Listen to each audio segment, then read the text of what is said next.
आज आपण गणित विषयातील समसंख्या व विषमसंख्या हा नवीन घटक अभ्यासणार आहोत। यामध्ये पहिला प्रकार आहे तो म्हणजे समसंख्या।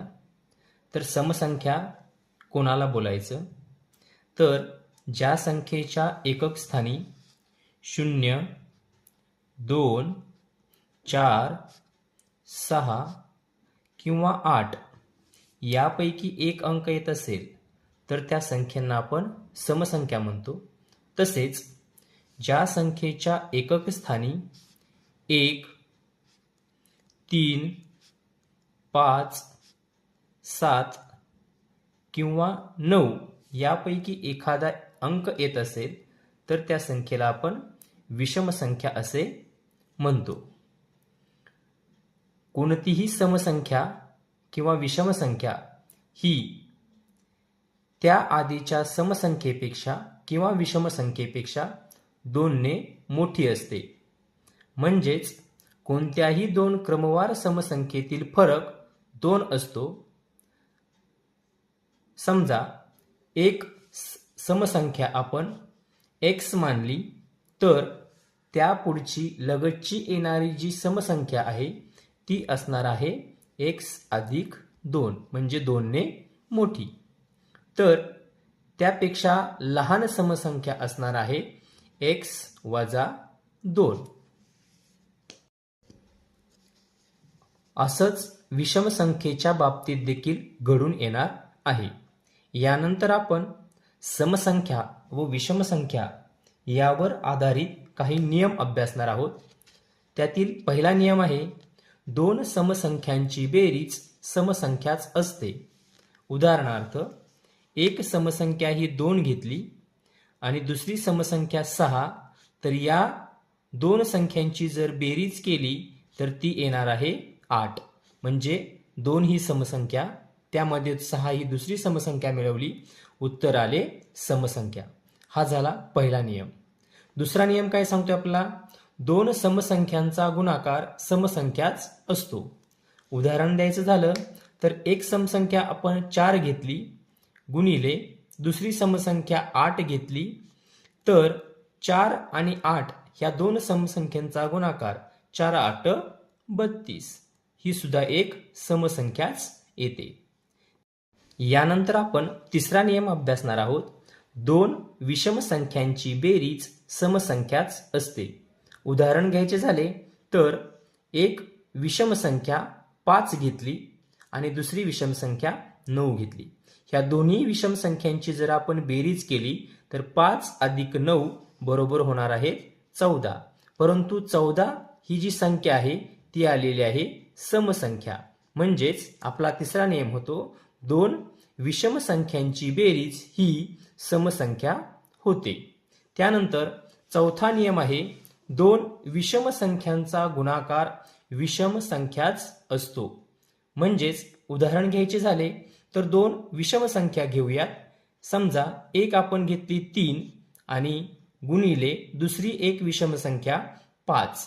ह्या दोन संख्येचा जर गुणाकार केला 3 गुणिले 5 बरोबर होणार आहे 3 5 15।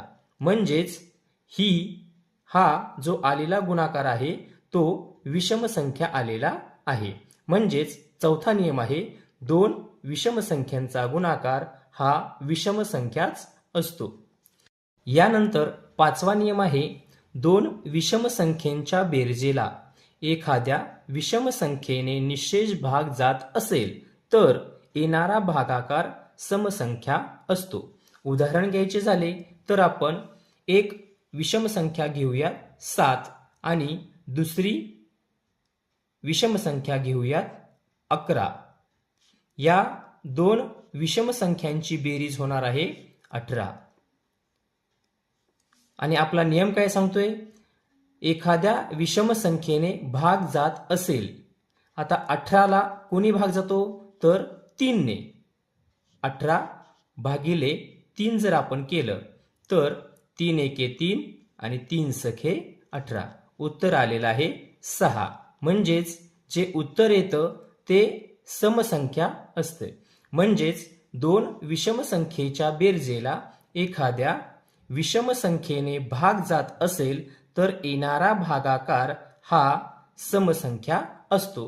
हे आपण 5 नियम अभ्यासलेले आहेत.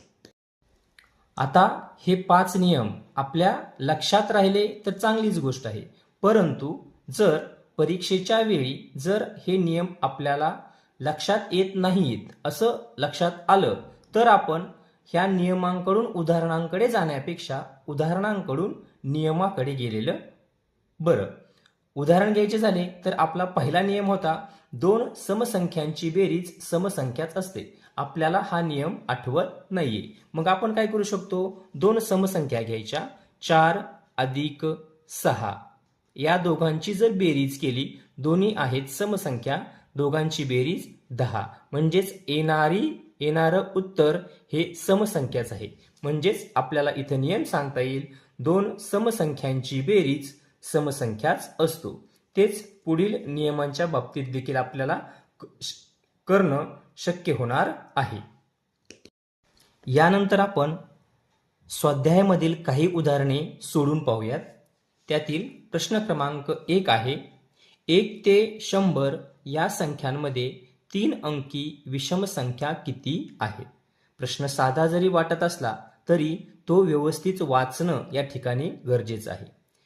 आपणास प्रश्न विचारण्यात आलेला आहे की 1 ते 100 या संख्यांमध्ये 3 अंकी विषम संख्या किती आहेत? मग त्या अगोदर आपणाला 1 ते 100 पर्यंत असणाऱ्या 3 अंकी संख्या शोधणं गरजेचं आहे. मग 1 ते 100 पर्यंत 3 अंकी संख्या आहे 1, ती म्हणजे 100. आणि 100 ही एकमेव संख्या असल्या कारणानं ती सम येते. म्हणजेच या प्रश्नाचं जर उत्तर आपल्याला काढायचं असेल तर 1 ते 100 संख्यांमध्ये 3 अंकी विषम संख्या किती आहेत? तर त्याचं उत्तर असणार आहे 0. म्हणजेच आपला पर्याय क्रमांक 4 या ठिकाणी उत्तर असणार आहे. त्यानंतर पुढील प्रश्न आहे पुढीलपैकी 3 अंकी सर्वात मोठी समसंख्या कोणती? आता आपण या अगोदर 3 अंकी सर्वात मोठी संख्या अभ्यासलेली आहे. 3 अंकी सर्वात मोठी संख्या 999. परंतु या ठिकाणी आपल्याला त्यांनी एकाच प्रश्नामध्ये 2 प्रश्न विचारलेले आहेत. ती संख्या 3 अंकी असावी आणि समसंख्या सुद्धा असली पाहिजे. म्हणजेच आपणाला 3 अंकी संख्या काढायची आहे, परंतु मोठी संख्या काढायची आहे की जी सम असणार आहे. मग या 999 मधून जर आपण 1 वजा केला तर ती असणार आहे 998. म्हणजेच आपलं उत्तर आहे 998. कारण की एकक ठिकाणी 8 आहे. म्हणजेच ही समसंख्या आहे की जी सर्वात मोठी 3 अंकी संख्या आहे. यानंतर पुढील तिसरा प्रश्न आहे 56 या संख्येच्या आधी क्रमाने येणारी 6वी समसंख्या कोणती? म्हणजेच 56 या संख्येच्या अगोदरची आपणास 6वी समसंख्या शोधायची आहे. म्हणजेच आपणास 6 दुने 12 संख्या मागे जावा लागणार आहे. मग त्यासाठी आपण कोणताही गोंधळ न करता 56 च्या अगोदरच्या 6वी समसंख्या शोधूया. 56 च्या अगोदर असणार आहे 54, 54 च्या अगोदर असणार आहे 52, त्याच्या आधी असणार आहे 50, नंतर आधी असणार आहे 48. ही पहिली, दुसरी, तिसरी, चौथी, त्यानंतर 46 आणि 44. म्हणजेच आपलं उत्तर असणार आहे 44. अशा पद्धतीनं आपण या ठिकाणी संख्या लेखन करून पुढील किंवा मागील समसंख्या विषमसंख्या सहजपणे शोधू शकणार आहोत. यानंतर आहे प्रश्न क्रमांक 4 की जो दिलेला आहे 1, 0, 3, 4, 5 हे अंक एकदाच वापरून तयार होणारी सर्वात लहान समसंख्या कोणती? हे अंक एकदाच वापरायचे ही आपल्याला या ठिकाणी अट दिलेली आहे. आणि दुसरी अट आहे की लहान संख्या आणि की जी समसंख्या असणं आवश्यक आहे. म्हणजेच समसंख्या तयार करण्यासाठी आपणास या संख्येतील जो सम अंक आहे तो सर्वात शेवटी ठेवणं गरजेचं आहे. त्यामध्ये मग 0 आणि 4 हे दोनच सम असणारे अंक आहेत की जे आपणास संख्येच्या शेवटी ठेवावे लागणार आहेत. म्हणजेच आपण लहान संख्या तयार करण्यासाठी या ठिकाणी सर्वात लहान असणारा अंक अगोदर घेऊयात की जो घेऊ शकणार आहोत आपण 1, त्यानंतर 0, नंतर 3, 5 आणि 4. म्हणजेच ती संख्या झाली 10,354. म्हणजेच पर्याय क्रमांक असणार आहे 3, 10,354. याच पद्धतीमध्ये जर का आपणास सर्वात मोठी संख्या किंवा लहान संख्या काढण्यास सांगितली तर ज्यावेळेस आपणास सर्वात मोठी संख्या तयार करायला सांगितली जाते त्यावेळेस आपण सर्वात मोठा अंक अगोदर घेणं गरजेचं आहे. उदाहरणादाखल आपण हेच गणित पाहूयात की 1, 3, 0, 4, 5 हे अंक वापरून तुम्ही मोठ्यात मोठी संख्या कशी तयार कराल. तर मग यामध्ये मोठ्यात मोठा अंक असणार आहे 5, तो आपण अगोदर घ्यायचा. त्यानंतर 4, नंतर 3, 1 आणि 0. या पद्धतीनं आपण या ठिकाणी मोठ्यात मोठी संख्या तयार करू शकलेलो आहोत. याच्या पुढे जाऊन जर त्यांनी आपणास फक्त लहानात लहान संख्या तयार करायला सांगितली असती तर आपण शून्यापासून सुरुवात करणार नाही आहोत, कारण की जर शून्याने सुरुवात केली तर ती संख्या केवळ 4 अंकीच होणार आहे की जी 5 अंकी होणार नाही. म्हणून ज्यावेळेस आपल्याला लहान संख्या तयार करायला सांगितली जाते आणि त्या अंकांमध्ये जर 0 येत असेल तर पहिल्या 2 अंकांची आपणास अदलाबदल करावी लागते. म्हणजेच या ठिकाणी आपण 1 घेऊन नंतर 0, 3, 4, 5 जी संख्या होणार आहे 10,345. या पद्धतीनं आपण सर्वात लहान संख्या आणि सर्वात मोठी संख्या तयार करू शकणार आहोत. यानंतर पुढील प्रश्न आहे प्रश्न क्रमांक 5. पुढीलपैकी कोणत्या स्थानावरील अंकांची स्थानिक किंमत विषम संख्या असू शकते. सोपा प्रश्न आहे, परंतु तो आपल्याला त्यांनी त्या अंकांच्या स्थानावरती आधारित विचारलेला आहे.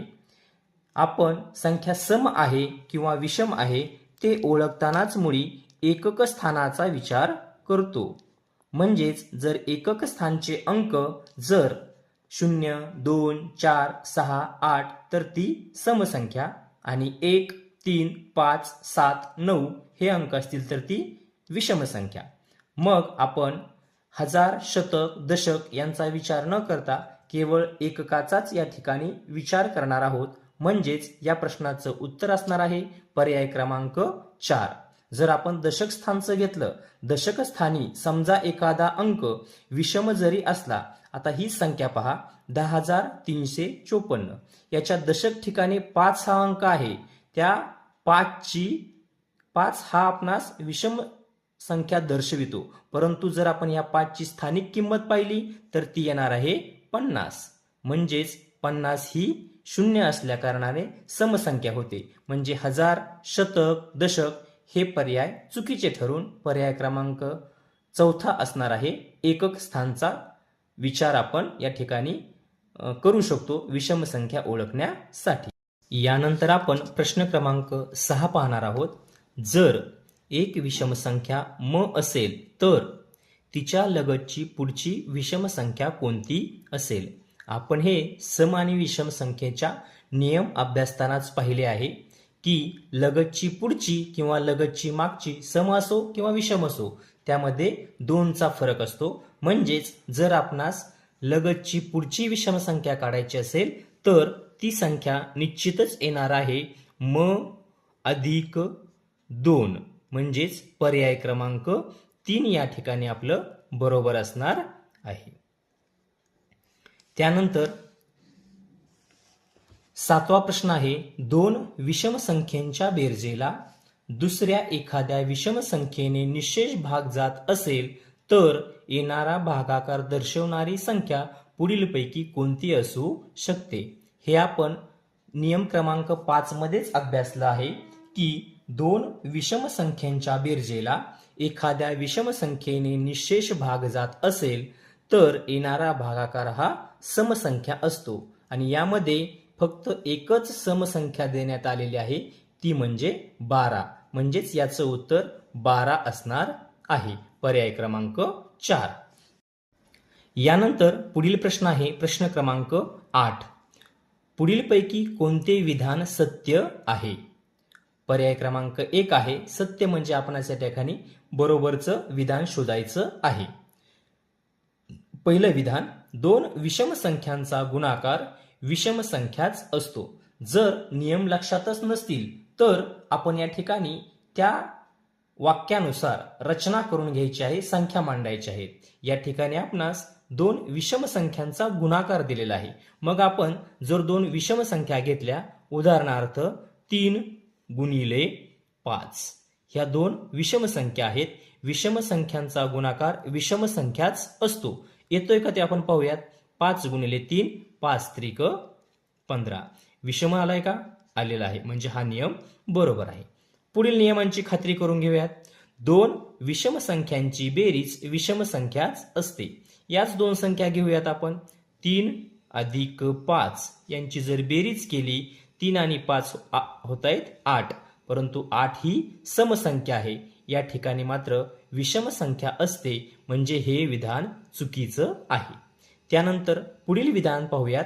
दोन क्रमवार संख्यांची बेरीज समसंख्या असते.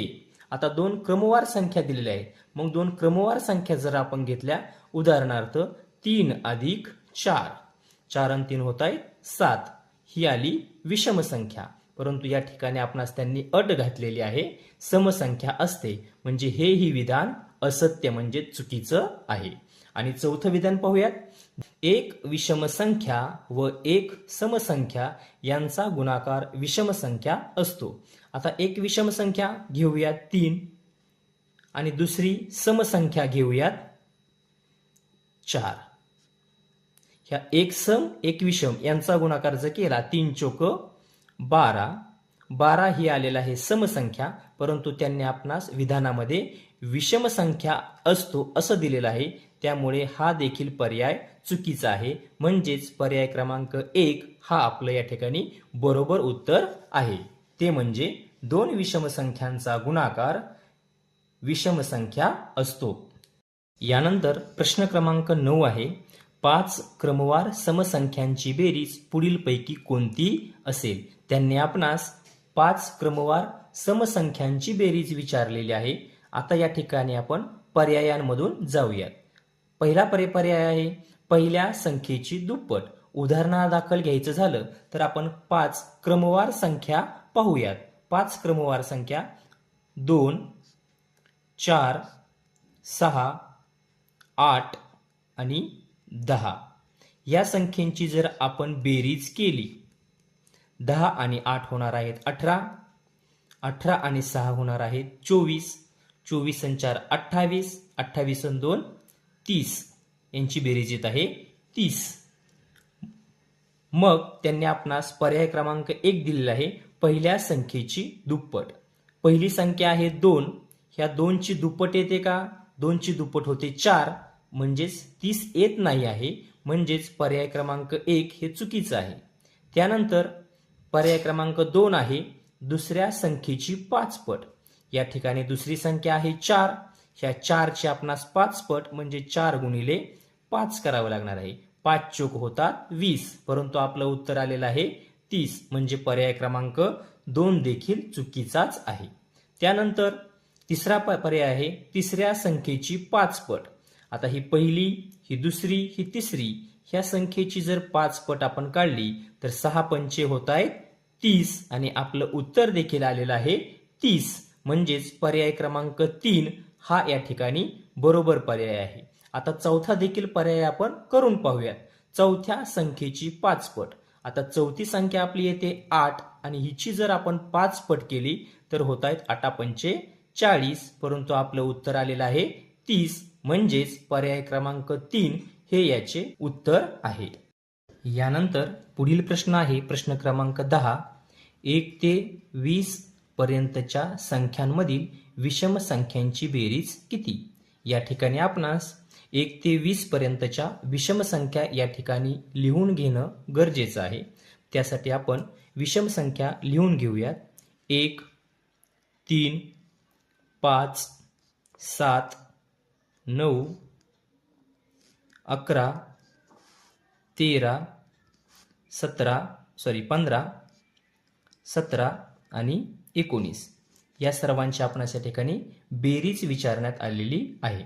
आपण जर बारकाईने विचार केला तर बेरीज सोपी जाण्यासाठी हा खालील 9 आणि वरील 1 यांची जर बेरीज केली, 9 आणि 1 10, 7 आणि 3 10, 5 आणि 5 10 अशा प्रकारे जर जोड्या लावल्या तर आपले या ठिकाणी 10, 20, 30, 40 आणि 50 हातचे आले 5.